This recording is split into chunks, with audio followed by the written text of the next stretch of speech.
okay start हो गल हबला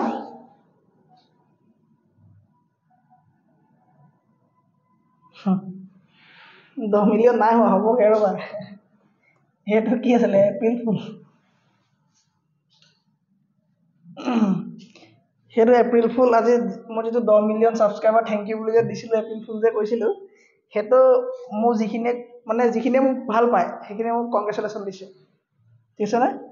তে মানে তেওঁলোকে চোৱা নাই হসা নাই মিছা কথাটো কংগ্ৰেচুলেশ্যন দিছে আৰু যিখিনি বেয়া পায় সিহঁতে স্কিপ কৰিছে না দেবো দৰকাৰী 10 মিলিয়ন কথা হল ওকে বাদ ব্ল্যাক আমি ইন্ডিয়ান হিষ্ট্ৰি পঢ়িছিলো চকুদৰ ইমান লৰি আছে ওকে হিষ্ট্ৰি আমি পঢ়িছো হিষ্ট্ৰি আমি মিডিয়েভেল হিষ্ট্ৰি পঢ়ি আছো হয়নে ওকে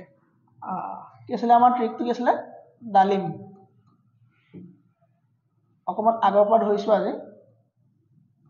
যাতে ট্ৰিকটো কিবা মানে তোমালোকৰ সিকোয়েন্সটো খেলিমেলি হৈছে যেন লাগিছে মোক ডালিম খেতি কৰি তোমাক হাৰি লৈ দিম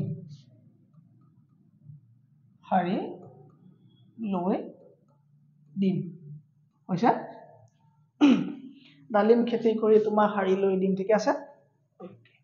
ডালিমত আমাক আছিল ডাক বংশ মানে আমি স্লেভ ডাইনাষ্টিৰ বিষয়ে পঢ়া হল খেতি মানে আমাৰ খিলজি ডাইনাষ্টি ছিল খিলজি ডাইনাষ্টিৰ বিষয়ে পঢ়া হল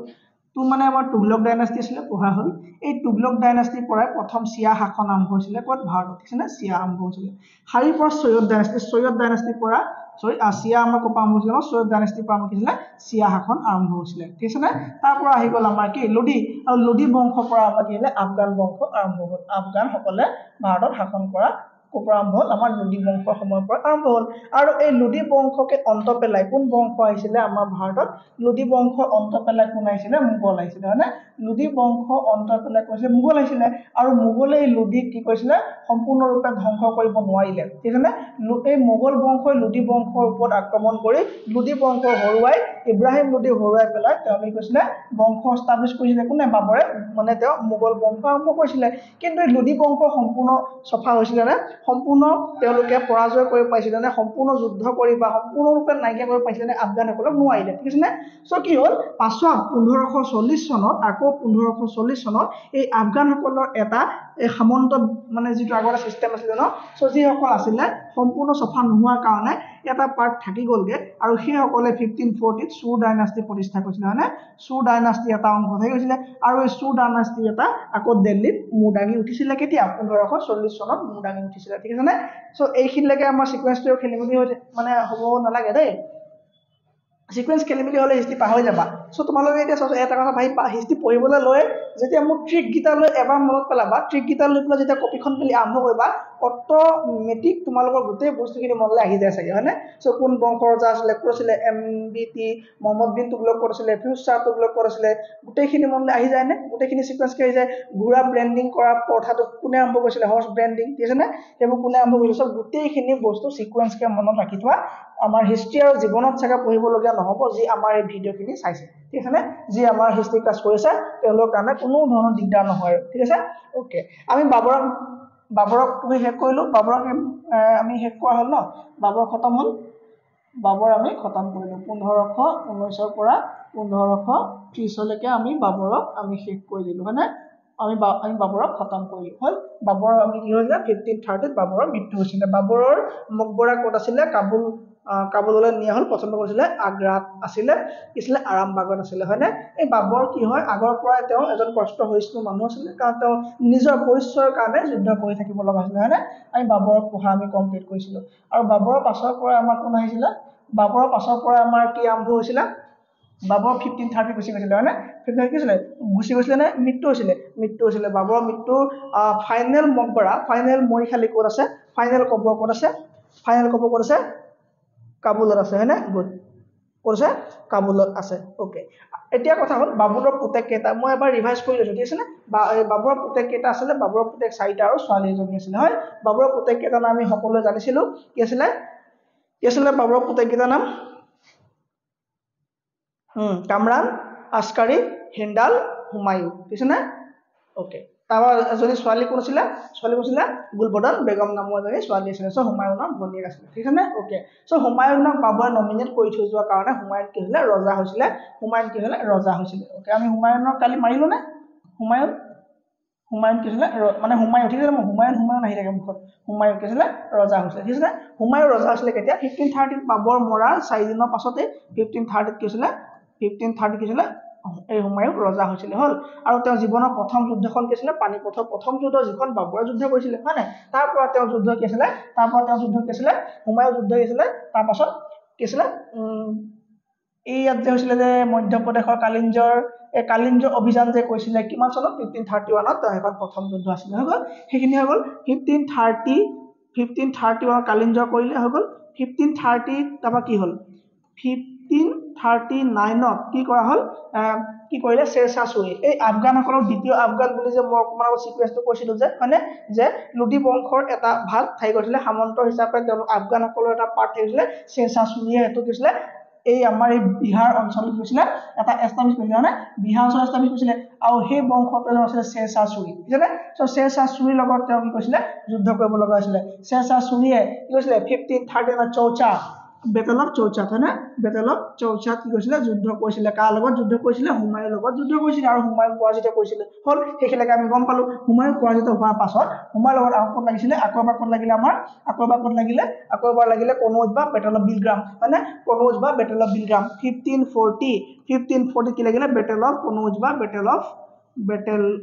বিলগ্ৰাম বেটেল অফ কনৌজ বা বেটেল অফ বিলগ্ৰামত লাগিল আৰু এই বিলগ্ৰামত লগা বেটেলখনে কি আছিলে বাধ্য হৈছিলে কোন হুমায়ুন ভাৰত এৰি যাবলৈ বাধ্য হৈছিলে আৰু হুমায়ুন গৈ পেলাই কৈছিলে ইৰাণত গৈ আশ্ৰয় লৈছিলে কিন্তু যোৱাৰ আগত 1540 তেওঁ এই অঞ্চলত এজন হিন্দু ৰজাৰ এটা পৰিয়ালত সেই ৰজাজনৰ নাম কোনে ক'ব পাৰিব কি আছিলে বীৰ শাল হয়নে বীৰ শাল নামৰ এজন ৰজা আছিলে এই বীৰ শাল নামৰ অমৰকোটত কি আছিলে বীৰশাল নামৰ এজন ৰজা আছিলে এই অমৰকোটৰ বীৰশালত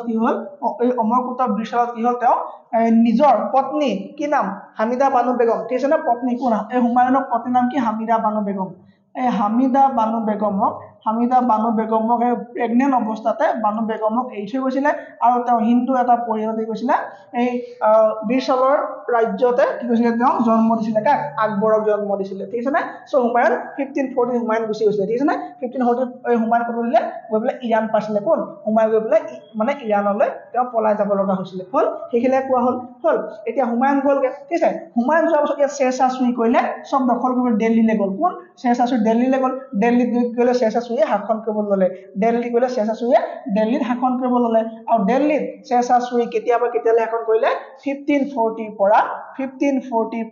1555 লৈকে শ্বেৰশ্বাহ চুৰিয়ে শাসন কৰিছিল ঠিক আছে নে 1540 পৰা 1555 লৈকে শ্বেৰশ্বাহ চুৰিয়ে শাসন কৰিলে হৈ গ'ল হুমায়ুন ক'ত আছে এতিয়া হুমায়ুন ক'ত আছে ইৰাণত আছে হুমায়ুন ঠিক আছে নে তাত তেওঁ কোনো ককাই ভাই নাইকিয়া ছোৱালীজনীক বিয়া পাতি পেলাই যেন তেনে তাত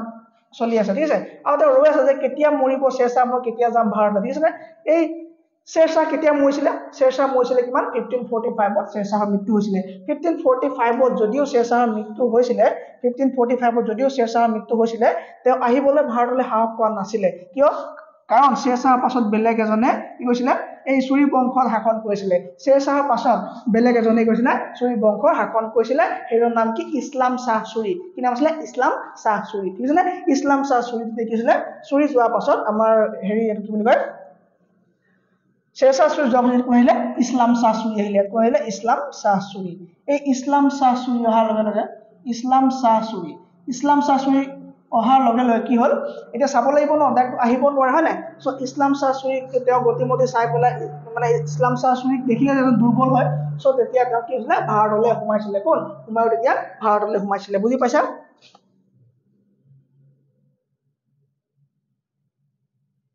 ঠিক আছে নে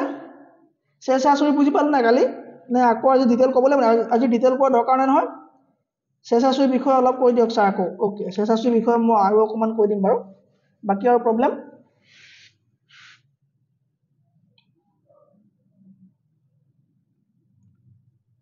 চুৰ ডাইনাষ্টি 1540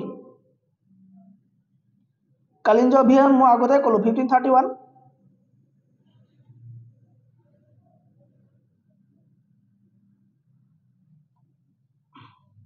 ছাৰ হুমায়ুন আৰু কি নিয়ম আছিলে হুমায়ুন হাতত ৰাখি পিন্ধাইছিলে কোনে কৰ্ণাৱতী ৰাণীয়ে গৈছিলে হুমায়ুন হাতত ৰাখি পিন্ধাইছিলে ডেটটো কিমান আছিলে 27 জানুৱাৰী 1556 হে পামগৈ ৰ'বা কম নহয় দেই চ' তেতিয়া পঢ়ি ভাল লাগিব আগতে কৈ দিলে ভাল নালাগিব নহয়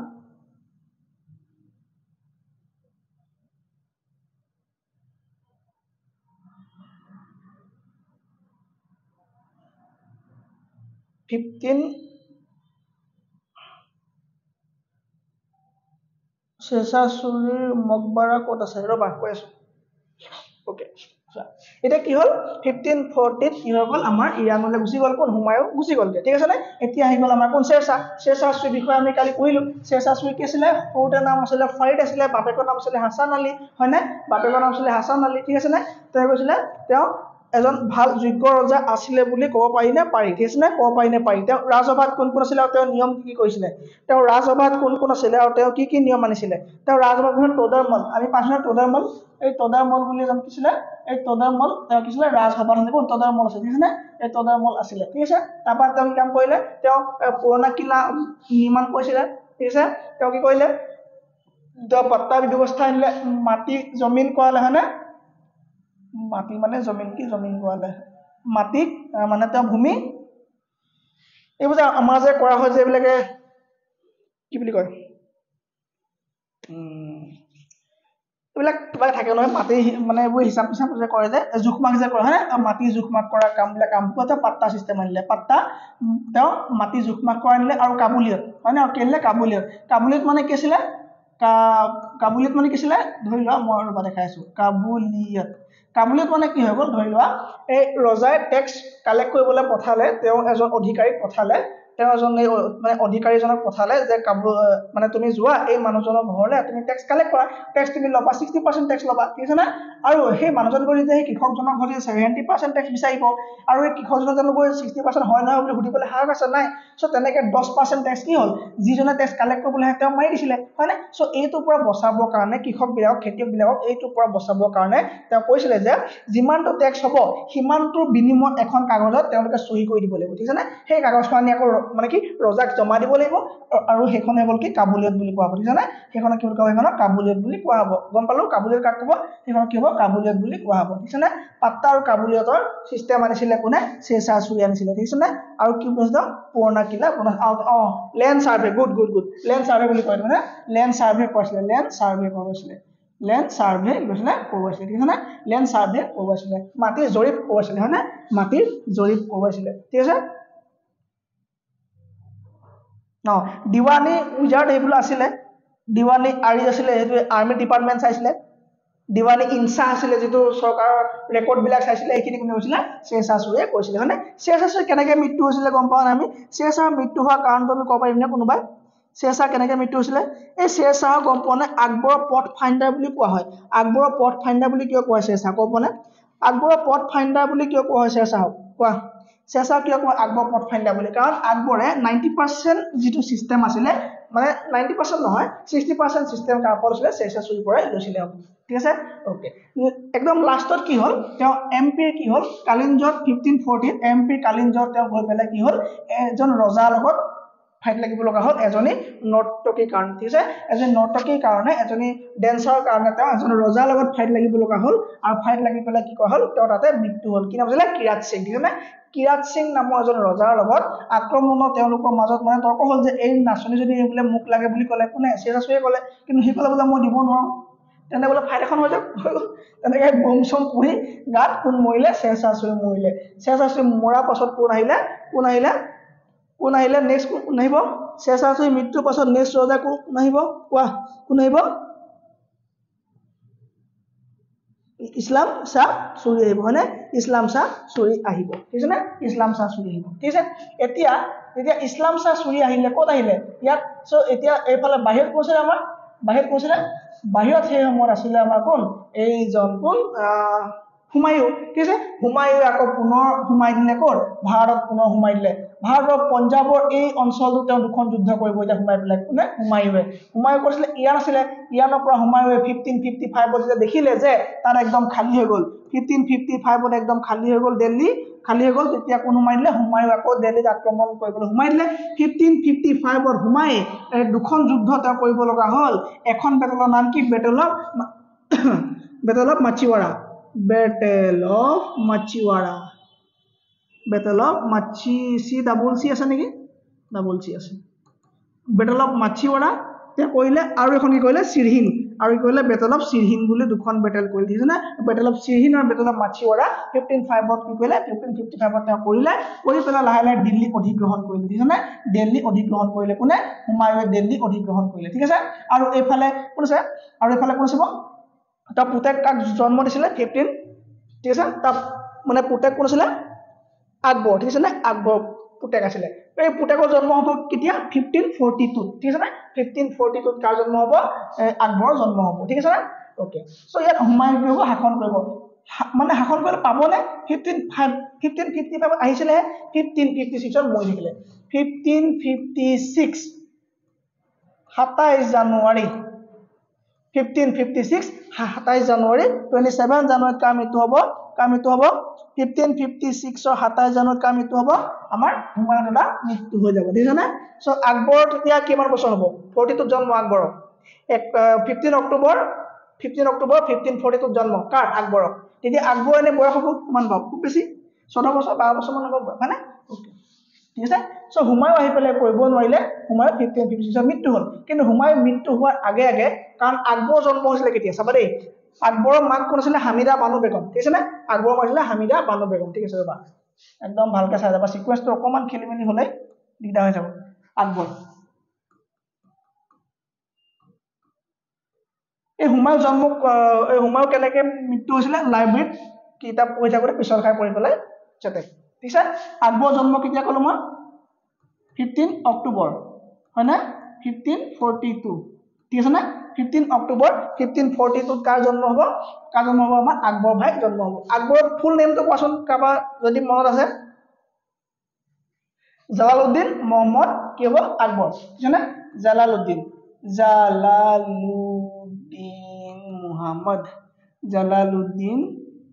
মুহাম্মদ আকবৰ বাদশাহ ঘাজি ইমান দীঘলীয়া নাম কাৰ আকবৰ ইমান দীঘলীয়া নাম তেওঁ 14 বছৰ বয়সত গৈছিলে শাসন বহিব লগা হৈছিলে যেনেকে হুমায়ুৰ প্ৰথম যুদ্ধখন কি আছিলে বাৰু হুমায়ুৰ জীৱনৰ প্ৰথম যুদ্ধখন কি আছিলে বাৰু হুমায়ুৰ জীৱনৰ প্ৰথম যুদ্ধ কি আছিলে পানিপথৰ জীৱনৰ হলে চাবলগীয়া যুদ্ধ তেওঁ চাই থকা যুদ্ধ কি আছিলে পানিপথৰ প্ৰথম যুদ্ধখন আছিল ঠিক আছে না ওকে চল এতিয়া এফালে কৈছে হুমায়ু আছে আৰু কৈছে আৰু হুমায়ু কেতিয়া মৃত্যু হয় হুমায়ু মৃত্যু হ'ব কেতিয়া এতিয়ালৈকে মৃত্যু হোৱা নাই হয় 1555 56 হ'ব 1556 মৃত্যু হ'ব হয় সো এতিয়ালৈকে ল'ৰা ডাঙৰ হ'ল ঠিক আছে না ল'ৰা ডাঙৰ হ'ল ওকে ল'ৰা ডাঙৰ হ'ল কি কৰিলে এই ল'ৰাটো কি কৰিলে তেওঁ পাঞ্জাবৰ ক্ষেত্ৰখনত তেওঁ চাবলৈ দিলে কাক এই পাঞ্জাবৰ ক্ষেত্ৰখনত কাক থাকিব দিলে এই পাঞ্জাবৰ ক্ষেত্ৰখনত থাকিব দিলে কাক এই জালালউদ্দিন মুহাম্মদ আকবৰ বাদশাহ গাজী মানে আকবৰ ঠিক আছে না সো ইয়াত আকবৰক ইয়াত দায়িত্ব দিলে তুমি ইয়াত থাকা তুমি ইয়াত পাৰিবা না বোলে পাৰিম ঠিক আছে না মই বোলে ইয়াত থাকিব পাৰিম ঠিক আছে আৰু এক কৈছে হুমায়ু আছে ঠিক আছে এক কৈছে ইয়াত হুমায়ু আছে সো হুমায়ু কিতাপ পঢ়ি যেতিয়া মৰিলে মানে কি হৈ পৰিলে কম দুখ পাইছে নে ইমান উপচাই পৰিছে ঠিক আছে সো পৰি আহিলত কইলে তেওঁ সবকে মাতিলে যে মোৰ যাব হ'ল মোক জনে পানী খুৱা যি খুৱা মই যাম দিয়া ঠিক আছে বোলে বৈৰম খান মাতা কাক মাতা বৈৰাম খানক মাতা কাক মাতিব ক'লে বৈৰাম খানক মাতিব ক'লে মানে হুমায়ু ঠিক আছে আমি আকৌ হুমায়ুটো আকৌ লগত চাব লাগিব কাৰণ বুজি সিকোয়েন্স আছে হয় না হুমায়ু কাক মাতিলে বৈৰাম খানক মাতিলে এই বৈৰাম খান ভাই অলপ ওচৰলে এই বৈৰাম খান কৈছিল তেওঁ সেনাপতি আছিল না এই বৈৰাম খানক মাতিলে ঠিক আছে বৈৰাম খান যেতিয়া কাখলে আহিলে ক'লে যে ভাই মোৰ ল'ৰাটো চাবি তই ঠিক আছে মোৰ ল'ৰাটো তই টিউটৰ হ'ব লাগিব গোটেই গাইডেন্স তোৰ দিব লাগিব গোটেইখিনি মুঠৰ ওপৰত তই শিকাই বুজাই তাক ডাঙৰ মানুহ কৰিব লাগিব ঠিক আছে এই কথাখিনি কোনে ক'লে বৈৰাম খানক হুমায়ুৱে ক'লে কাক চাবলৈ ক'লে আকবৰক চাবলৈ ক'লে ঘৈণীয়ে কৈছে তুমি চিন্তা নকৰিবা তোমাক মই যেনেকৈ হ'লেও বচাম এই মন থাক যাব হ'ল সেই সময়ত ইমান ওপৰত পৰিছো চব ভাগি মেলি যায় ডাইফাম ভাগি গ'ল আৰু কি আছে থাকিবলৈ হয় না একো টেনশ্যন নল'বা মই যামগৈ আৰু বৈৰাম খানক দায়িত্ব দিলো ঠিক আছে এই কথা কোনে ক'লে হুমায়ুৱে ক'লে সো হুমায়ুৰ মৃত্যুৰ কথাটো কিন্তু কোনেও গম পোৱা নাছিলে ঠিক আছে 10-20 দিনলৈকে কোনেও গম নাপালে যে হুমায়ু মানে কি মৃত্যু হ'ল ঠিক আছে ওকে এই হুমায়ুৰ মৃত্যু হোৱাৰ কথা কি হ'ল লুকুৱাই থকা হ'ল ঠিক আছে নে সো তাৰ পৰা এই আকবৰ এতিয়া ক'ত আছে আকবৰ ক'ত আছিলে পাঞ্জাবত সো পাঞ্জাবত থকাৰ আগত আকবৰ ক'ত আছিলে আকবৰ জন্ম কৰিছিলে কাৰ দিনত বীৰ চালক হয় নাই সো আকবৰক কি কৰিলে আকবৰৰ বিষয়ে অকমান চাই লওঁ দুইটা বস্তু আমি সিকুৱেন্স একেলগে নিমা একদম ভালকে মন দিবা দুইটা আমি একেলগে লৈ যাব লাগিব ঠিক আছে একে চোৱা আকবৰ চাই লোৱা আকবৰৰ জন্ম হৈছিলে আকবৰ আকৌ এইফালে লিখিছো ঠিক আছে আকবৰ জন্ম হৈছিলে 15 অক্টোবৰ 1542 তেওঁ জন্ম হ'ল তেওঁ ডাঙৰ দীঘল কৰিলে কিন্তু আমাৰ কি কৰিব আসকাৰী ডাঙৰ দীঘল কৰিব কোনে আসকাৰী কৰিব কোন আসকাৰী তেওঁ খুৰাক হয় ঠিক আছে নে আসকাৰী ডাঙৰ দীঘল কৰিব ওকে গুড সেকেন্ড কোন আহিব তেওঁ হিন্দালৰ জীয়েকক তেওঁ বিয়া পাতিব হিন্দালৰ জীয়েক কোন খুৰাকে হয় আৰু মানে কি মুছলমান সমাজত হয়তো ঘৰুৱা একে মাতৃৰ ল'ৰা ছোৱালীৰ বাহিৰে বেলেগক বিয়া পাতিব চাগে পাৰি ঠিক আছে নে বেলেগত পাই ঠিক আছে ওকে হিন্দাল কৈছিলে কাবুল ল'ৰা ছোৱালী কৈছিলে কৈছিলে কাবুল ল'ৰা ছোৱালী কৈছিলে হিন্দালৰ সময়ত কাবুলখন আছিলে কাবুলৰ স্পেলিং কেনেকৈ আছিলে পাহৰি গ'ল নহয় ওকে কাবুল ওকে সো হুমায়ুৱে যেতিয়া মৃত্যু হৈছিল তেওঁ কৈ কৈছিলে নে যে মোৰ ৰাজ্য কি হ'ব আমাৰ বাবুৱে কৈছিলে যে সবৰ মাজতে ভাগ কৰি দিয়া বুজিছে নে সো হিন্দালে হেমত কাবুল চলাইছিলে আৰু হিন্দালৰ যি আছিলে কি আছিলে বাৰু ৰুকায়া কি আছিলে ৰুকায়া সুলতান কি আছিলে বেগম হয়নে ৰুকায়া কি কৈ থাকা বাৰু এইবিলাক মোক বাৰে বাৰে কৈ থাকে মনটো তাত টিং কৰে ঠিক আছে মই গম পাই যাওঁ সেইবোৰ হেৰি কৰি থাকিব একেৰাহে কেলে পঢ়া সময়ত ভালকে মন দি পঢ়া না ৰুকায়া ঠিক আছে নে ৰুকায়া এই ৰুকায়া লিখা পঢ়া একেলগে দুটা কথা পঢ়ি যায় দেই ৰুকায়া খান বেগম ঠিক আছে এই ৰুকায়া বেগম আছিলে কোন আছিলে হিন্দালৰ জীয়েক আছিলে আৰু এই ৰুকায়া বেগমক বিয়া পাতিলে কোনে আকবৰে বিয়া পাতিলে সো আকবৰৰ প্ৰথম পত্নী কোন হ'ব ৰুকায়া খান বা বেগম ঠিক আছে এই ৰুকায়া বেগমৰ কি হ'ল খানে লিখে ৰুকায়া বেগম ঠিক আছে ৰুকায়া বেগমক বিয়া পাতিলে কোনে আকবৰে বিয়া পাতিলে ঠিক আছে সো আকবৰ এতিয়া ক'ত আছে বাহিৰতে আছে ঠিক আছে এয়া কোনে বিয়া পাতিলে আকবৰে গ'লে বিয়া পাতিলে হ'ব ওকে আকবৰে বিয়া পাতিলে হ'ল এতিয়া এই আকবৰ যে ডাঙৰ হ'ল 13 বছৰ বয়সত কি হ'ল বা 12 বছৰ বয়সত কি হ'ল এইফালে সেই সময়ত কোন আছিলে এই হুমায়ুৰ এইফালে শাসন আছিলে হয়নে মই অকমান আগত কোৱা কথাটো আকৌ এবাৰ কৈছো দেই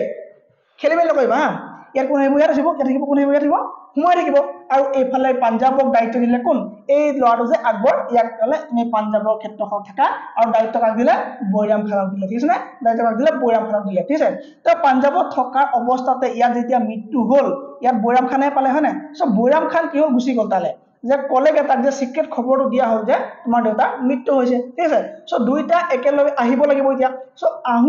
আহোতে ইয়াত খবৰ পাই গ'ল যে গোটেই সামন্তবিলাক ইয়াত আছে হয় নাই কাৰ চেচা চুই পৰিয়ালৰ মানুহ সামন্তবোৰটো আছে ঠিক আছে এই সামন্তবিলাক ইয়াত সকলোৱে লগ লাগিবলৈ আৰম্ভ কৰিলে গ'ল বুঢ়া গ'ল বল যাবো হুমায়ুৰ মৰি ঠিক আছে সবে একেলগে আক্ৰমণ কৰিবলৈ আগবাঢ়ি আহিলে কাৰ দিল্লী আগ্ৰা আক্ৰমণ কৰিবলৈ আগবাঢ়ি আহিলে ইফালৰ পৰা ইফালেতো এতিয়া আমাৰ পঞ্জাবত থকা এই কোন আকবৰটো যেতিয়ালৈকে ৰজা হোৱাই নাই ঠিক আছে কি আছিলে সুবেদাৰ হিচাপে এটা পুহিছিলে বাপেকে হয় নাই সো মানে কি ৰজা নোহোৱাকেতো শাসন নহ'ব এতিয়া হয় নাই সো বৈৰাম খানে তাক ৰাস্তাতে কি কৰিলে ৰজা পাতিলে ঠিক আছে ৰাজ্য অভিষেক কেতিয়া কৰিলে তাক ৰাস্তাতে কৰিলে আৰু আহি দিল্লী পোৱা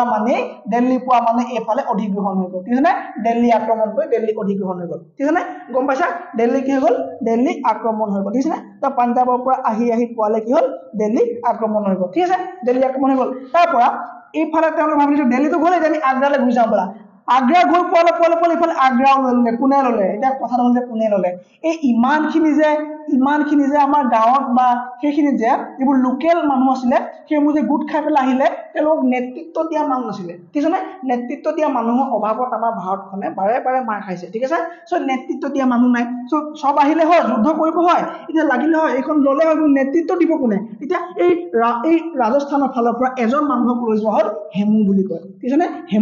এই হেমু নামৰ এজনে কৈলে এই গোটেই অৰ্গেনাইজটো বা গোটেইখিনি যোদ্ধাৰুখিনি বা গোটেইখিনি যিখিনি কি বুলি কয় ৰেবেলিয়ন ঠিক আছে যুদ্ধ কৰিবলৈ যিখিনি গৈছিলে গোটেইখিনিকে তেওঁ নেতৃত্ব দি ঠিক আছে সো এতিয়া ক'লে যে কি ক'লে বৈৰাম খানে কাক ক'লে বৈৰাম খানে আকবৰক ক'লে যে এতিয়া আমি যিকোনো উপায় আমি যুদ্ধ কৰিব লাগিব ঠিক আছে বৈৰাম খানে ক'লে আমি যিকোনো উপায় যুদ্ধ কৰিব লাগিব নহলে আমাৰ উপায় নাই ঠিক আছে একদম অস্তিত্ব নাইকিয়া কৰিলে যিফালে যায় সেইফালে কি হয় তেওঁলোকৰ অৱস্থা নাইকিয়া হৈ গ'ল ঠিক আছে মানে বাবৰৰ মতে পৰিস্থিতি হৈ গ'ল ঠিক আছে ওকে এতিয়া হেমুৱে ক'লে যে আমি যুদ্ধ কৰিম ঠিক আছে এতিয়া হেমু ভাবিলে যে মই যিখিনি ইমানখিনি যিকিনো একেদিনাই মই দিল্লী জিকিছো ছেকেণ্ড দিনা মই আগ্ৰা জিকিছো মোক আৰু হৰুৱা পাই নি এটা 13 বছৰীয়া ল'ৰাই কথা হ'ল নি আৰু হয় নাই চ' আকবৰ 13 বছৰীয়া ল'ৰা যদিও আকবৰৰ মেইন মানুহ আছিলে কোন বৈৰাম খান আছিলে কোন আছিলে বৈৰাম খান এই সেনাপতি কোন আছিলে বৈৰাম খান 1 নম্বৰ মানুহ আছিলে 1 নম্বৰ তেওঁ নিজকে একদম অৰ্পণ কৰিছিলে কাক ৰজাৰ ওচৰত বাদশাহৰ ওচৰত কি কৰিছিলে অৰ্পণ কৰিছিলে ঠিক আছে না বুজি পাইছা এখিলৈকে একো দিগদাৰ নাই চলি আছে ওকে বৈৰাম খানৰ কি হ'ল তেওঁ নেতৃত্বত কি হ'ল এতিয়া যুদ্ধ আয়োজন কৰা হ'ল ঠিক আছে না যুদ্ধ আয়োজন কৰা সিকোয়েন্স থাকে আছে সিকোয়েন্স ঠিক আছে সো 1556 ত কোন মৰিলে 1556 ত কোন মৰিলে আমাৰ হুমায়ুন মৰি গ'ল এতিয়া কোন আহিব আকবৰ চলি আছে না এতিয়া আমাৰ আকবৰ চলি আছে আকবৰ ভাই চলি আছে যদি একতা থাকিলেহেঁতেন এই চোৱাচোন ভাৰতৰ যদি মানুহখিনি যদি একতা কেনেবাকে থাকিলেহেঁতেন এই পোৱালিটোক বা এইখিনি মাৰিব নোৱাৰিলেহেঁতেন নে ভাবাচোন বাৰু আৰু বৈৰাম খান সেনাপতিহে আছিলে হয় নাই এই ইমানখিনি লোকেল মানুহে লাগি মেলি মাৰিব নোৱাৰিলে নে বাৰু হে চন্দ্ৰগুপ্তৰ দ্বিতীয়জন হ'ব লাগিছিলে হৰ্ষবৰ্ধনজন হ'ব লাগিছিলে এইখিনি হে কেনেকুৱা অৱস্থা কৰিলেহেঁতেন আকবৰ চাকবৰবিলাক আহি পাৰিলেহেঁতেন নে কোনো কাৰণ নহ'লেহেঁতেন হয়নে এটা সৰু ল'ৰাক মাৰিব তেতিয়াই পাৰিলেহেঁতেন যদি গোটেইখিনি নেতৃত্ব ভাল হ'লহেঁতেন এটা প্লেন কৰি যদি যুদ্ধ কৰিলেহেঁতেন নাই আচলতে নিজে খাবলৈ পাইছো বছ হয়নে এতিয়া লাডাখত এজনে কি কৰিছে এতিয়া অনশন কৰি পেলাই কোনোবাই চিন্তা কৰিছো না আমি কেলে অনশন কৰিছে গম পোৱা নাই আমি ৰিয়েল কথাটো গম পোৱা নাই কেলে অনশন কৰিছে নাজানো কি ক্লাইমেট ফাষ্টিং বাদ দিয়া সেই আমাৰ ভাল আছে ফোনত ডেটা পেক আছে বছ আমি ৰিল চাব লাগে ভিডিঅ' চাব লাগে বাদ দিয়া অকণমান বেয়া লাগিছে মনটো লাইক এটা কৰিছো বছ চ' ঠিক হ'ল ইয়াত যদি একতা হ'লহেঁতেন নহয় তেতিয়া কোনেও তেনেকুৱা মানুহ আহি পেলাই ভাৰত আহি আক্ৰমণ কৰি পেলাই আমাক এইখিনি আমি এতিয়া পঢ়িবই নালাগিলেহেঁতেন ঠিক আছে নে এতিয়া আমি এই পাৰ্টটো নপঢ়াকে পাৰ হৈ গ'লহেঁতেন আমাৰ হ'ব অ'কে ঠিক আছে এতিয়া কি হ'ল এতিয়া বাকী আমাৰ হৈছে আকবৰ হয়নে আকবৰ চলি আছে ঠিক আছে চ'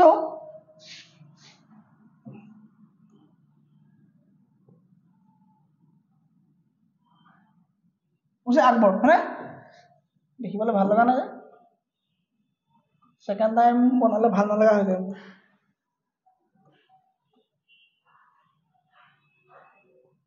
বাদ দিয়া হে ওকে ঠিক আছে আকবৰ ওকে আকবৰ কি কৰিব দিয়া শাসন কৰিব কেতিয়া জন্ম হৈছিলে 1542 আকবৰ জন্ম হ'ল 1542 আকবৰ জন্ম হ'ল ওকে চ' আকবৰৰ সেনাপতি হৈছিলে বৈৰাম খান এই যে বৈৰাম খানে ক'লে যে আকবৰ ভাই আমি যেনে তেনে যুদ্ধখন কৰিবই লাগিব উপায় নাই কাৰ লগত এইফালে যিটো পাৰ্টি আছিলে মানে এইফালে যিটো পাৰ্টি আছিলে সেই পাৰ্টিৰ লগত আমি কৰিব লাগিব বোলে যুদ্ধ আমি এতিয়া কৰিবই লাগিব কাৰ কৰিব লাগিব যুদ্ধ কাৰ কৰিব লাগিব আমি ইয়াত থকা কোন আছিলে আৰু ওপৰত আমাৰ কোন আছিলে আমাৰ পাহৰি যাওঁ নহয় হেমু ঠিক আছে হেমুৰ লগত যুদ্ধ কৰিব লাগিব ঠিক আছে এই হেমুৰ অভাৰ কনফিডেন্স মই জিকিমে হেমুৰ লগত যেতিয়া যুদ্ধ কৰা হৈছিলে বৈৰাম খানে কৈছিলে বহুতখিনি টেকনিক এপ্লাই কৰিছিলে তেওঁ চলজাৰসকলক কৈছিলে যে যেনে তেনে হেমু ঘোঁৰাৰ পৰা নমাই দিব পাৰিলে আমি জিকি যাম ঠিক আছে কি হ'ব তেতিয়া সৈনিকৰ মনোবল কমি যায় যেতিয়া এখন যুদ্ধত ৰজা বা সেনাপতিজন যদি ঘোঁৰাৰ পৰা পৰি যায় বা নামি যায় বা তেওঁ যদি আঘাত কৰা হয় কি হয় সেনাসকলৰ অট'মেটিক মনোবল কমি যায় ঠিক আছে তেওঁ চব ফালৰ পৰা কৰিলে সেনা লগালে ঠিক আছে যদি কৰিলে তেওঁ ধনুধাৰী যিসকল আছিলে ধনুধাৰীসকলক ওকে ঠিক আছে এই ধনুধাৰীসকলক কৰিলে এই ধনুধাৰীসকলক ক'লে যে তোমালোকে ধনু নচলাবা তোমালোকে কাৰ নামাৰিবা ঠিক আছে চ' হেমুৱে ভাবিলে যে ধনুধাৰী নাই এওঁলোকৰ 4-5 ঘণ্টা যুদ্ধ কৰাৰ পাছত তেওঁ ভাবিলে যে হেমুৱে ভাবিলে যে ইয়াত ধনুধাৰী নাই ধনু থাকিলে ভয় লাগে একদম পুৰা সেফটি থাকিব লাগে ধনু নাই যেতিয়া তেওঁ ঘোঁৰাৰ পৰা নামি পেলাই যুদ্ধ কৰিব লাগি গ'ল যেতিয়া ঘোঁৰাৰ পৰা নামি যুদ্ধ কৰিবলৈ ধৰিলে পাছফালৰ পৰা কোনফালৰ পৰা ধেনু মাৰিলে নহয় মাৰি পেলাই একদম হেমুক ফুটা কৰি দিলে চ' হেমু যেতিয়া মৰি গ'ল সেনাপতি যেতিয়া মৰি গ'ল যুদ্ধ খতম কোন জিকিলে এই যুদ্ধখনত কোন জিকিলে আকবৰ জিকিলে অৰ্থাৎ বৈৰাম খান জিকিলে চ' এই যুদ্ধখনৰ নাম কি হ'ব এখন ঐতিহাসিক যুদ্ধ যিখনক কোৱা হয় পানিপথৰ দ্বিতীয় যুদ্ধ ছেকেণ্ড বেটল অফ পানিপথ এখন কেতিয়া হৈছিলে 1556 চন হৈছিলে হয়নে 1556 পানিপথৰ যুদ্ধ কাৰ মাজত হৈছিলে আকবৰ হৈ পেলাই কোন আছিলে আমাৰ বৈৰাম খান আৰু এইফালে কোন আছিলে আমাৰ এইফালৰ পৰা কোন আছিলে হেমু আছিলে ঠিক আছে এই হেমুৱে এটা বৃহত্তৰ আৰ্মি গ্ৰুপক কি তেওঁ অৰ্গেনাইজ কৰিছিলে তেওঁ কি নেতৃত্ব দিছিলে আৰু তেওঁ হৰুৱালে কোনে আকবৰে হৰুৱালে আকবৰৰ সেনাপতি কোনে হৰুৱালে বৈৰাম খানে তেওঁ হৰুৱালে ক্লিয়াৰ বৈৰাম খানে আকবৰৰ সেনাপতিক এই নহয় হয় এই বৈৰাম খানে কাক হৰুৱালে হেমুক হৰুৱালে ক্লিয়াৰ ওকে সো আকবৰ চাম এতিয়া আমি আকবৰ চাম ইফালে কোন ঢুকালে ইফালে কোন ঢুকালে ইফালে ঢুকালে কোন হুমায়ুন ঢুকালে কথা হুমায়ুন চেপ্টাৰ ক্লোজ ঠিক আছে নে Humayun chapter close Babar 1519 to 30 কোন আহিছিলে বাবৰ আহিছিলে বাবৰৰ কাম কমপ্লিট হয় না বাবৰৰ কাম কমপ্লিট বাবৰৰ পাছত আহি গল কোন হুমায়ুন কমপ্লিট নে হুমায়ুন কমপ্লিট হুমায়ুন পঢ়া কমপ্লিট কামখিনি পঢ়িলো আমি সব পঢ়িলো 30 ৰ পৰা কেতিয়ালৈকে আহিছিলে হুমায়ুন আহিছিলে 30 ৰ পৰা 40 লৈকে 40 গুছি গৈছিলে কিয় গুছি গৈছিলে খেদিছিলে কোনে খেদিছিলে শেৰশাহ সূৰীয়ে হুমায়ুক খেদিছিলে কিমান চন খেদিছিলে হুমায়ুক শেৰশাহ সূৰীয়ে 1539 কি যুদ্ধ আছিলে এখন আছিলে তোমাৰ চৌচাত খেদিছিলে একবাৰ আৰু 40 খনত ফাইনালি যুদ্ধ আছিলে হয়নে 1540 কি যুদ্ধ আছিলে 1540 কা যুদ্ধৰ নাম কি আছিলে 1540 কৈছিল তেওঁ বিলগ্ৰামত তেওঁ কৈছিল ফাইনালি খেদি পঠাইছিল ঠিক আছে না 1555 যেতিয়া কি হল আমাৰ কি খালি হল একদম সূৰী বংশ খালি হৈ গল দিল্লীত এতিয়া হুমায়ুন দ্বিতীয়বাৰৰ বাবে ভাৰত আহি পেলাই শাসন কৰিছিল সো পৰীক্ষাত আহিব যে মোগলৰ কোনজন ৰজাই দ্বিতীয়বাৰৰ বাবে সাম্ৰাজ্য দিল্লী স্থাপন কৰিছিল নাম হ'ব কি হুমায়ুন সো হুমায়ুন দ্বিতীয়বাৰ আকৌ আহিব হুমায়ুন আকৌ আহিব কিমান চন আহিব 15 কিমান আহিব 55 ত বা সৰি আমি হুমায়ুনক দিব শেৰশাহ আহিব শেৰশাহ আহিব শেৰশাহ কেতিয়া আহিব 40 পৰা থাকিব হয়নে 40 পৰা 55 লৈ কোন আহিব শেৰশাহ আহিব হ'ল আৰু শেৰশাহ যোৱা আকৌ হুমায়ুন আহিব আকৌ হুমায়ুনে শাসন কৰিব কিমানত 55 ৰ পৰা 56 ত মৰি যাব হয়নে 1556 ৰ কিমান তাৰিখে মৰি যায় কৈছিলো মই কিমান তাৰিখে মৰি যায় 27 জানুৱাৰী ঠিক আছে না 27 জানুৱাৰীত কোন মৰিব হুমায়ুন ডাই হুমায়ুন চেপ্টাৰ খতম ঠিক আছে হুমায়ুন মৰাৰ লগে লগে 1556 ৰ পৰা আকবৰ আৰম্ভণি হ'ব হয়নে এক আৰম্ভণি হ'ব এতিয়া আকবৰ আৰম্ভণি হ'ব হল আকবৰ আৰম্ভণি হৈ গল এফালে আকবৰ আৰম্ভণি হৈ 1556 ত প্ৰথমখন যুদ্ধ কৰিব ঠিক আছে না আকবৰ বাৰে লিখিছো কাৰণ তোমাৰ যাতে মনত ৰৈ যাব ঠিক আছে না আকবৰ ডেট বিলাক মানে পতককে মনত নহলে আকবৰ জন্ম কেতিয়া হ'ব 15 অক্টোবৰ 1542 আকবৰৰ কি হ'ব জন্ম হৈ গল ঠিক আছে নে 1556 ত পানিপতৰ প্ৰথম যুদ্ধ কৰিব দ্বিতীয় যুদ্ধ কৰিব কোনে কৰিব আকবৰ হৈ পেলাই বৈৰাম খান যাব আৰু হেফালে কোন আহিব হেমু আহিব হয়নে হেফালে কোন আহিব হেমু আৰু আকবৰৰ মাজত কি হ'ব যুদ্ধ হ'ব তাৰ কোন জিকিব বৈৰাম খান জিকিব ঠিক আছে নে আকবৰ জিকিব ঠিক আছে সো 1556 ত খতম ওকে 1556 ত কি হ'ব এখিলৈকে আমাৰ চলি লাগিব হল ওকে 1556 ৰ পৰা 1556 লৈকে কি হ'ব সৰি কি কৈ আছো মই 1556 ৰ পৰা 1560 লৈকে আকবৰে সম্পূৰ্ণ বৈৰাম খানৰ মতে চলিব কাৰণ বৈৰাম খান তাৰ আছিল টিউটৰ আছিল হয়নে টিউটৰ আছিল হিজ পাৰ্সোনাল টিউটৰ আছিল লগত তেওঁ সেনাপতি আছিল কাৰণ বাপেকে দায়িত্ব দিছিল কাক বৈৰাম খানক যে বৈৰাম খান ভাই আকবৰক তুমি চোৱা চিতা কৰিবা ঠিক আছে না ওকে আকবৰৰ জন্ম কিমানত তাৰ আগতে আৰু কিবা লিখি পঠাই গল নেকি তাৰ আগত লিখিব পঠাই গল অকমান কথা সেইখিনি ভৰাই দিও ঠিক আছে সেইখিনি ভৰাই লওঁ আগত আৰু কোন আহিব জন্ম হৈ পেলাই কাৰ লগত যাবগে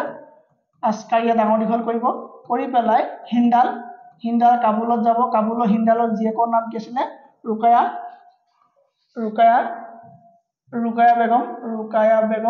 বেগমক বিয়া পাতিব কি কৰিব বিয়া পাতিব ঠিক আছে নে বিয়া পাতি পেলাই তেওঁ কি কৰিব এইখিনি কাম কৰিব তাৰ পাছতে তেওঁ এইখিনি কাম কৰিব তাৰ মানে এইখিনি কাম 1556 ৰ এই কামখিনি কি হ'ব ওকে এই কামখিনি কৰিব ঠিক আছে হল ওকে তাৰ পৰা কোন আহিব এতিয়া বৈৰাম খান আহিব এই বৈৰাম খানৰ মতে কেতিয়া চলিব তেওঁ বৈৰাম খানৰ মতে তেওঁ কিমান দিন চলিব 1556 ৰ পৰা 1560 লৈকে তেওঁ কিবা বৈৰাম খানৰ মতে চলিব দিছনা বৈৰাম খানৰ মতে চলিব কোন চলিব আকবৰ চলিব ঠিক আছে এই তাত এগৰাকী মানুহ আছিল গম পোৱা না ধাই মাক ঠিক আছে ধাই মাক বা ফস্টাৰ মাদাৰ বুলি কোৱা হয় কা আকবৰ ফস্টাৰ মাদাৰ বা ধাই মাতৃ বুলি কোৱা হয় যে ডাঙৰ দীঘল কয় ন যে ডাঙৰ দীঘল কৰিলে মানে তেওঁ ঠিক আছে সো আকবৰ নিজৰ মাকতকৈ ধাই মাতৃক বেছি কৈছিলে মানিছিলে কিয় ধাই মাতৃৰ নাম আছিল কি মহামনগা মহামাঙ্গা বা মহামাঙ্গা বুলি ক'ব পাৰি না এই মহামাঙ্গা কৈছিলে তেওঁ ধাই মাতৃ আছিলে আৰু ধাই মাতৃয়ে তেওঁ বহুত মৰম কৰিছিল তেওঁ ডাঙৰ দীঘল হৈছিলে চ' ধাই মাতৃৰ কথা তেওঁ বহুতখিনি শুনিবলৈ বিচাৰিছিলে ঠিক আছে নে ধাই মাতৃৰ কথা তেওঁ বহুত শুনিছিলে ঠিক আছে এই ধাই মাতৃয়ে নিজৰ ল'ৰাটো সেনাপতি হোৱাটো বিচাৰিছিলে ভালকে মন দিবা ধাই মাতৃয়ে সদায় নিজৰ সন্তানৰ সেনাপতি হোৱাটো বিচাৰিছিলে এই বৈৰাম খানক আঁতৰাবলৈ তেওঁ বাৰে বাৰে বিচাৰিছিল ঠিক আছে নে চ' এই এটা তাৰ কূটনীতি চলিলে কনস্পিৰেচি চলিলে কাৰ দ্বাৰা ধাই মাতৃ এই মহামাঙ্গাৰ দ্বাৰা কনস্পিৰেচি চলিছে আৰু এই কনস্পিৰেচি চলাৰ কাৰণে কিবা এটা খেলিমেলি লগাই পেলাই কি হ'ল বৈৰাম খানৰ হয়তো এটা ভুল কৰালে আৰু মানে কি এই বৈৰাম খানে কি ভুল কৰিলে মানে এই বৈৰাম খানে নিজৰ দেশৰ কাৰণে যি টি কাম কৰিব পাৰে ঠিক আছে নে নিজৰ দেশৰ কাৰণে যি টি কাম কৰিব পাৰে কাৰণ তেওঁ বহুত ডাঙৰ মানুহ হয়নে বহুত ডাঙৰ তেওঁ কি হয় আকবৰৰ সৰুৰ পৰা পাইছে 13 বছৰ 10 বছৰ বয়সৰ পৰা আকবৰক পাইছে তেওঁ ৰজা পাতি পেলাই গোটেইখিনি কামটো বৈৰাম খানে চম্ভালিছে হয়নে চ' বৈৰাম খানে নিজৰ ইচ্ছামতে কাম কৰি খুব ভাল পাইছিলে তেওঁ ৰাজ্যখনৰ ভাল হোৱাটো কাম খুব কৰিছিল ঠিক আছে চ' তেওঁৰ দ্বাৰা এটা ভুল হৈ গ'ল সেই ভুল হোৱা কামটো হ'ল যে তেওঁ বীৰ চালক ফাঁচি দিছিলে বীৰ চালক তেওঁ ফাঁচি দিছিলে বীৰ চাল এই বীৰ চাল কোন কৈছিলে এই বীৰ চাল আছিলে সেইজন ৰজা যিজনৰ ঘৰত আকবৰ জন্ম হৈছিলে খেলটো চাবা দেই ভালকে বীৰ চাল আছিলে সেইজন ৰজা যাৰ ঘৰত আকবৰ জন্ম হৈছিলে ঠিক আছে আকবৰ জন্ম হোৱা যিজন মানুহ সেইজনকে বৈৰাম খানে ফাঁচি দিলে আৰু এইটো কনস্পিৰেচি ধাই মাতৃজনীৰ দ্বাৰা আৰম্ভ হ'ল ঠিক আছে নে চ' যেতিয়া বীৰ চালক জন্ম দিলে আকবৰটো খং উঠিব ন যাৰ ঘৰত তেওঁ জন্ম তাক যদি ফাঁচি দিয়া চ' কি হ'ল 6 কৰিলে এই বৈৰাম খানক কোৱা হ'ল যে তুমি আৰু মোৰ লগত থাকিব নোৱাৰিবা তুমি এইটো ভুল কৰিছা ঠিক আছে তেতিয়া ক'লে যে ফাইট হৈ যাব বোলে কাজিয়া হৈ যাব মাৰপিট হৈ যাব বোলে ভাল ব্যৱস্থা অকণো মোৰ আগত ঠিক আছে চব কি হৈ গ'ল সেইটো কাজিয়া হৈ গ'ল ফাইট হৈ গ'ল ঠিক আছে চ' 1516 আকৌ এখন নতুনকৈ ফাইট হ'ব 15 এখন নতুন ফাইট হ'ব সেইখন নাম হ'ব তোমাৰ বেটেল অফ টিলৱাৰা বেটেল অফ টিলৱাৰাত এখন ফাইট হৈ গ'ল এই বেটেল অফ টিলৱাৰা নামৰ ফাইটখনক কি বুলি কোৱা হয় এই বেটেল অফ টিলৱাৰা ফাইটখন কাৰ মাজত হয় বেটেল অফ টিলৱাৰা ফাইটখন কাৰ মাজত হ'ব তোমাৰ আকবৰ আৰু কাৰ মাজত হ'ব আকবৰ আৰু তেওঁ নিজৰে সেনাপতি একালৰ তেওঁৰ দ্বাৰাই গোটেই ৰাজ্যবোৰ জিকিলে তেওঁ নোহোৱা হ'লেতো জিকিবই নোৱাৰে হয়নে কিন্তু শাস্তি আৰু ন অ'কে এই বেটেল অফ টিলৱাৰাত কি হ'ব আকবৰ আহিলে এফালে আৰু আকবৰৰ লগত যুদ্ধ হৈ যাব কাৰ আমাৰ বৈৰাম খানৰ যুদ্ধ হৈ যাব আৰু বৈৰাম খান নিশ্চয় পৰাজিত হ'ব যদিও তেওঁ সেনাপতি সেনাই কাক লগ দিব সেনাই আকবৰক মানে ৰজাকেতো লগ দিব ন বৈৰাম খানকতো লগ দিলে দমহা নাপাব হয়নে চ' আকবৰৰ লগত সেনাই লাগি পেলাই বৈৰাম খানক হৰুৱালে আৰু বৈৰাম খানক কোৱা হ'ল যে তুমি তোমাৰ আগত মই দুটা অপশ্যন দিছোঁ ভাই বৈৰাম তুমি এটা কাম কৰা তোমাৰ কামটো হ'ল যে তোমাক মই দুটা অপশ্যন দিছোঁ তাৰে এটা হ'ল তুমি কি কৰা হজ যাত্ৰালৈ গুচি যোৱা নহ'লে তুমি ইয়াৰে যিকোনো এখন গাঁৱৰ সুবেদাৰ হৈ যোৱা বা এখন গাঁও বোৱা টাইপৰ কাম কৰা 2 টকা তুমি টেক্স পাবা সেই তুমি চলিবা চ' লগালগ বৈৰাম খানে ক'লে যে মই ইমান ডাঙৰ মানুহ এজন ইমান গোটেই ৰাজ্য জয় কৰিলোঁ মানে কি মই জয় কৰিলোঁ এতিয়া মই যদি এখন গাঁও চলাওঁ দেখিবলৈতো বেয়া নহ'ব জানো ঠিক আছে চ' মই হজলৈকে যাওঁগৈ ঠিক আছে তেওঁ হজলৈকে যাওঁ বুলি পেলাই সিদ্ধান্ত ল'লে আৰু তেতিয়া হজ যোৱা ৰাস্তাটো আছিলে বেলেগ এটা হজ যাবলৈ তেতিয়া গুজৰাট হৈ যাব লাগিছিল ঠিক আছে চ' তেওঁলোক তাতহে আছিলে চ' হজ যাবলৈ গুজৰাট হৈ পেলাই হজ যাব লগা হৈছিল ঠিক আছে চ' যেতিয়া তেওঁ হজলৈ গুজৰাট হৈ পেলাই গৈছিলে এই মহামাঙ্গাই খবৰ কৰি দিয়া হ'ল যে গুজৰাটৰ ফালে খবৰ দি দিয়া হ'ল যে চাবা দেই তোমালোকক যে একালৰ দুশ্মন কোন হয় বৈৰাম খান গৈ আছে কিন্তু তেতিয়া কৰিলে এই গুজৰাটত কি কৰা হ'ল বৈৰাম খানক মাৰি দিয়া হ'ল এই বৈৰাম খানক মৰোৱাৰ আঁৰৰ কাৰণ মানে কি মানুহজনী কৈছিলে ধাই মাতৃগৰাকী আছিলে কৈছিলে মহামাঙ্গাই আছিলে ঠিক আছে চ' এই গুজৰাটত কাৰ মৃত্যু হৈ গ'ল আমাৰ বৈৰাম খানৰ মৃত্যু হৈ গ'ল এই বৈৰাম খানৰ পুতেক কি আছিলে আব্দুৰ ৰহিম খানে খানা এই আব্দুৰ ৰহিম খানে টুজুকি বাবৰিখনক বাবৰনামা কৰিছিলে আমি ভালকে জানো হয়নে আৰু সেইখন ইংলিছ কৈছিলে মেডাম বেবৰিজে কৰিছিলে ঠিক আছে নে এই আকবৰৰ কৈছিলে বৈৰাম খানৰ কি নাম পুতেক আছিলে গুড অ'কে এই বেটেল অফ টিলৱাৰাত কি হ'ল আকবৰৰ লগত বৈৰাম খানৰ ফাইট হ'ল আৰু বৈৰাম খানৰ মৃত্যু নহ'লে মানে হাৰিলে ঠিক আছে চ' আকবৰ জিকিলে হ'ল এতিয়া এই 1560 পৰা 1562 লৈকে 1562 লৈকে সম্পূৰ্ণ আকবৰ কাৰ মতে চলিলে আকবৰ ধাই মাতৃ মহামাঙ্গাৰ মতে চলিলে মহামাঙ্গাৰ মতে চলিলে কোন আকবৰ সম্পূৰ্ণ মহামাঙ্গাৰ মতে চলিলে ঠিক আছে নে 62 লৈকে মহামাঙ্গাৰ মতে চলিলে আৰু 62 আকবৰে কাক লগ পাব 62 আকবৰে পাব কাক জানানে 62 আকবৰে কাক পাব কোৱা 62 আকবৰে বিয়া পাতিব কাক 1562 আকবৰে বিয়া পাতিব কাক যোধাবাইক আকবৰে বিয়া পাতিব ঠিক আছে নে আকবৰে কাক বিয়া পাতিব ছেকেণ্ড বাৰ কাৰণে যোধাবাইক এই মনটো কেনেকুৱা লাগিছে বাৰু ৰুকাই পাই তেতিয়া কি হৈ গ'ল জীৱনটো হে জীৱন কচু পাতৰ পানী বুলি কয় হে যোধাবাইক বিয়া পাতিলে উপায় নাই কি আছে হয়নে প্ৰেমে এনেকুৱা এটা বস্তু যিটো কৰিবলৈ কোৱালিফিকেশ্যন দৰকাৰ নাই না MA পাছ লাগে না BA পাছ লাগে না ACS লাগে না DC লাগে চৰি সাউন্ডটো আকৌ পৰা চোৱাচোন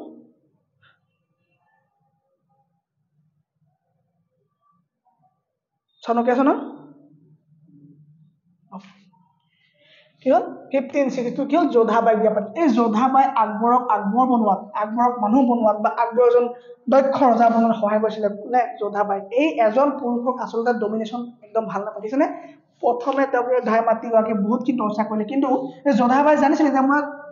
কষ্ট কৰি কি লাভ মই তেওঁক টৰ্চাৰ কৰি কি পাম ন ঠিক আছে বা মই তেওঁক দমন কৰি কি পাম মই তেওঁক তলত শিকিব একো নাপাম মই তেওঁক ৰজা বনাম এজন দক্ষ ৰজা বনাম আৰু মই নিজে এজনী ৰাণী হৈ থাকিম ঠিক আছে নে মই নিজে এজনী ৰাণী হৈ থাকিম চ' যোধাবাই বহুতখিনি মহত্ব আছে চোৱা আকবৰ পঢ়া শুনা নাই কিন্তু জ্ঞান বহুত আছিলে অপাৰ জ্ঞানী আছিলে কোন আকবৰ কিন্তু এই ইফাচোন মহম্মদ বিন তুগলক কিমান চোকা মানুহ আছিলে টেক্স আনিছিলে নে কিমান সময়ত কিমান বেয়া সময়ত টেক্স আনিছিলে সেইটো এনেই মানুহকেইটা মাৰিলে একো ৰজা হোৱাতকৈ নোহোৱাই ভাল নে স্বৰ্গৰ চাকৰ হোৱাতকৈ নৰকত ৰজা হোৱা ভাল বুলি কয় নহয় সেইটো কৈছিলে কোনে সেই কথাটো কৈছিলে কোনে এক ছেকেণ্ড দেই অ'কে সেই কথাটো কৈছিলে কোনে এখন নভেল আছিলে তোমাৰ ইংলিছৰ আছিলে পাহৰিছোঁ মই হয়নে পেৰাডাইজ লষ্টখন লিখিছিলে কোনে পাহৰিছোঁ পেৰাডাইজ লষ্টত কয় এইটো কথা অ'কে চ' 1562 যোধাবাই আহি পেলাই ক'লে আকবৰক বহুতখিনি সহায় কৰিলে ঠিক আছে 63 আহি পেলাই আকবৰক 1563 কি ক'লে গম পোৱা নাই 1563 যোধাবাই ক'লে যে হে মহাৰাজ হে স্বামী আপুনি যে আমাৰ ধৰ্মীয় যিখিনি মানুহ আছে যিখিনি আমাৰ মুছলিম কমিউনিটিৰ মানুহ আছে তেওঁলোক যেতিয়া হাজলৈ যায় হজ যাত্ৰাত যায় আপোনালোকে জানো আপুনি জানো টেক্স লয় বোলে মই নলওঁ তেন্তে এই হিন্দু ধৰ্মী লোকসকলৰ পৰা কেলে তীৰ্থযাত্ৰাত টেক্স লয় আপুনি হয় হয় বেয়া কথা কৈছোঁ তাক কি ক'লে 1563 তেওঁ তীৰ্থযাত্ৰাত থকা টেক্সবিলাকত মাফ কৰি দিলে তীৰ্থযাত্ৰাত থকা টেক্সক কি কৰি তেওঁ কেঞ্চেল কৰি হয়নে তীৰ্থযাত্ৰাত তেওঁ টেক্স নহ'ব বুলি ক'লে হ'ব 1564 লগে লগে কৈ দিলে যে যিমানবোৰ জাজিয়া টেক্স আছে জাজিয়া টেক্সটো আঁতৰাই দিব লাগে জাজিয়া টেক্সটো ভাল কাম কৰিলে নে কিমান ভাল কাম কৰিলে হয়নে জাজিয়া টেক্সটো কি আছিলে আমি যে পাইছিলোঁ ইয়াক প্ৰথমে বিন কাছিমে আনিছিলে মহম্মদ বিন কাছিমে আছিলে কি আছিলে যে জাজিয়া টেক্স কি অমুছলমান লোকসকলে নিজকে সেফটি কৰিবৰ কাৰণে নিজকে সুৰক্ষা দিবৰ কাৰণে এটা টেক্স দিব লাগিব আৰু সেই টেক্স 5টা মানুহৰ পৰা আঁতৰাই দিছিলে ব্ৰাহ্মণ মাইকী মানুহ বয়সস্থ মানুহ হয়নে এইবিলাক কি বুলি কয় ডিফাৰেণ্টলি এবল যিসকল লোক আছে সেই কৰিলে আঁতৰাই আহিছিলে 5 প্ৰকাৰ মানুহক আঁতৰাই আহিছিলে হয়নে চ' জাজিয়া টেক্সত সম্পূৰ্ণৰূপে বন্ধ কৰিলে কোনে আকবৰে জাজিয়া টেক্স সম্পূৰ্ণৰূপে বন্ধ কৰিলে 1564 জাজিয়া টেক্স সম্পূৰ্ণৰূপে বন্ধ কৰিলে ক্লাছবিলাকৰ পৰা তোমালোকে লাভ হৈছে না মোক কমেণ্ট দিবা আকৌ হয়নে লাভ হৈছে না মোক কমেণ্ট দিবা ঠিক আছে 64 কিলো জাজিয়া টেক্স সম্পূৰ্ণৰূপে বন্ধ কৰিলে কোনে কৰিলে যোধাবাইৰ নেতৃত্বত মানে যোধাবাই হেৰিয়াত কৰিলে 1560 কি কৰিলে ফৰ্ড কৰা হ'ল ঠিক আছে চ' আটাইতকৈ বেয়া সময় কোনটো আছিলে আকবৰৰ কাৰণে এই আকবৰে ফ্ৰীকে কাম কৰিবই পৰা নাছিলে যেতিয়ালৈকে তেওঁ ধাই মাতৃজনী আণ্ডাৰ আছিলে হয়নে চ' ধাই মাতৃয়ে কিমান চনৰ পৰা কিমান চনলৈকে তেওঁ আণ্ডাৰ ৰাখিলে ধাই মাতৃয়ে তোমাৰ 60 পৰা 62 লৈকে মহামানগাৰ যিটো আণ্ডাৰ আছিলে হয়নে 60 পৰা 62 লৈকে এইটো মোগল পিৰিয়ডত কি বুলি কয় গম পোৱা নাই 1560 পৰা 1562 পৰা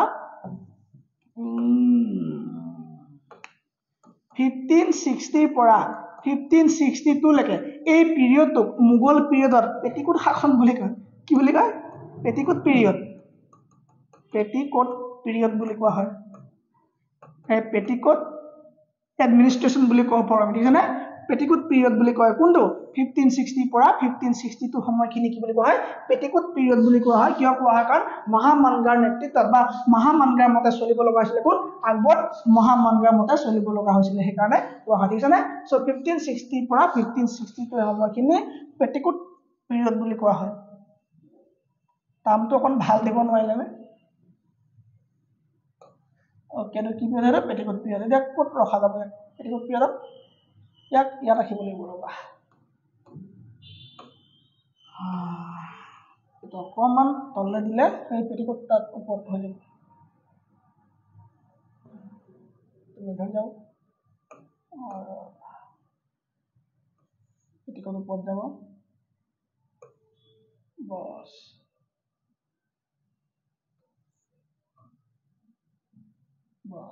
হ'ল ওকে চ' 1564 তেওঁ কৰিলে জাজিয়া টেক্সটো কৰিলে নিৰ্মূল কৰিলে কি নিৰ্মূল কৰিলে জাজিয়া টেক্সটো নাইকিয়া কৰিলে তীৰ্থযাত্ৰাত যিটো টেক্স আছিলে সেয়া নাইকিয়া কৰিলে কোনে নাইকিয়া কৰিলে আকবৰে কৰিলে হয়নে ওকে নেক্সট আমাৰ কি আহিব নেক্সট কিবা চাব লগা আছেনে আৰু হ'ব নেকি আৰু ডিটেইল লাগিব জানো আৰু 71ত তেওঁ ফাতেহপুৰ চিক্ৰী শুনিছা ফাতেহপুৰ চিক্ৰী নামৰ এখন চহৰ নিৰ্মাণ কৰিলে 1575 তেওঁ ইবাদত খানা বুলি এটা প্ৰাৰ্থনা গৃহ নিৰ্মাণ কৰিলে যিটো প্ৰাৰ্থনা গৃহত কি হ'ল অকল মানে ইছলাম লোকসকলে আহি পেলাই ধৰ্ম চৰ্চা কৰিব পাৰিছিলে বা তাত প্ৰেয়াৰ কৰিব পাৰিছিলে ঠিক আছে কিন্তু 1578 কোৱা হ'ল যে মানে যোধাবাই ক'লে যে আপুনিতো ধৰ্ম মানে আপুনিতো ধৰ্মৰ এফালত নহয় ন আপুনিতো মানে ধৰ্ম ছাপোৰ্ট নকৰেতো আপুনি মানে কোনো এটা ধৰ্ম ছাপোৰ্ট নকৰে আপুনি ধৰ্ম নিৰপেক্ষ হওক ধৰ্ম নিৰপেক্ষ হ'বৰ কাৰণে 1578 এই ইবাদত খানাটো ফ্ৰী টু অল ৰিলিজন কৰি দিলে সকলো ধৰ্মীয় লোক আহি পেলাই ফ্ৰী টু অল ৰিলিজন সকলো ধৰ্মৰ কাৰণে খুলি দিয়া হ'ল কি ইবাদত খানাটো খুলি দিয়া হ'ল কি হ'ল 1578 সকলো ধৰ্মৰ কাৰণে হ'ল এই ইবাদত খানা কি হ'ল মুকলি কৰি দিয়া হ'ল ঠিক আছে নে আৰু 1570 যেতিয়া এইটো আহি গ'ল ন এটা হুলস্থুল লাগিবলৈ আৰম্ভ হ'ল যে নাই হিন্দু ধৰ্মৰ ওপৰত নাই ইছলাম ধৰ্মৰ ওপৰত নাই সেইটো এবাৰ মোৰ ধৰ্মৰ ওপৰত ঠিক আছে আৰু কিছুমানে কয় যে ইয়াত পৃথিৱীখন আল্লাই বনাইছিলে আৰু কিছুমানে কৈছে পৃথিৱীখন ভগৱানে বনাইছিলে দুইটা তৰ্ক মাজত যুক্তি তৰ্ক আহি গ'ল যে পৃথিৱী আল্লাই বনাইছে আৰু কিছুমানে কয় পৃথিৱী ভগৱানে বনাইছে এতিয়া কাৰটো শুদ্ধ হ'ব আৰে পৃথিৱী যদি আল্লাই বনাইছিলে তেতিয়াহ'লে গোটেইখিনি মানুহক কেলে ইছলাম নবনালে কেলে মুছলিম নবনালে যদি পৃথিৱীখনক যদি ভগৱানে বনাইছিলে তেতিয়াহ'লে কিয় গোটেই মানুহখিনি হিন্দু নবনালে হয়নে চ' বহুত তৰ্ক বিতৰ্ক হ'ল ক'ত 1578 এই ইবাদত খানাত বহুত হুলস্থুলীয়া পৰিৱেশৰ সৃষ্টি হ'ল এতিয়া দেখিলে যে ধৰ্ম একদম কাণ ঘোলা কৰি দিছে মানুহক যেনে ধৰ্ম ইমানেই ওপৰত হাবি হৈ গৈছে যে ৰাজ্যক পৰিচালনা কৰিব দিগদাৰ হৈছে তেওঁ কয় যে নাই আমুকটো মতে এবাৰ হৈ হ'ব লাগিব আমুকটো মতে এইটো পূজা পাতিব লাগিব আমুকটো মতে হ'ব লাগিব তেতিয়া কি কৰিলে মানে আকবৰে 1579 এটা প্ৰথা আনিলে সেই প্ৰথাত কি কোৱা হ'ল তেওঁ এখন ডক্ট্ৰাইন বুলি ক'ব পাৰে এখন ডক্ট্ৰাইন বা এখন তোমাৰ এখন নটিচ উলিয়ালে ঠিক আছে না এখন নটিচ উলিয়ালে আৰু সেই নটিচখনত কোৱা হ'ল যে মই গীতা কুৰাণ ভাগৱতত যি লিখা আছে সব মানি ল'ম কিন্তু ধৰ্মগুৰুৰ মতে মই এটা কথাও নুশুনো তাৰমানে তেওঁ নিজকে ধৰ্মৰ তলতীয়া নকৰিলে কিন্তু ধৰ্ম গ্ৰন্থৰ তলতীয়া কৰিলে তাৰমানে তেওঁ যদি ক'লে মই একো ধৰ্ম নামানো বুলি তেতিয়া গোটেইখিনি বিক্ষোভ প্ৰদৰ্শন কৰিলেহেঁতেন কিমান চতুৰ্চ আকবৰ তেওঁ ক'লে যে মই ধৰ্মৰ মতে থাকিম কিন্তু ধৰ্মগুৰুৰ কথা মই একো নুশুনো ঠিক আছে নে তেওঁ ক'লে যে মই ধৰ্মৰ গুৰুৰ কথা মই একো নুশুনো ঠিক আছে আৰু এই নিয়মটো কোৱা হয়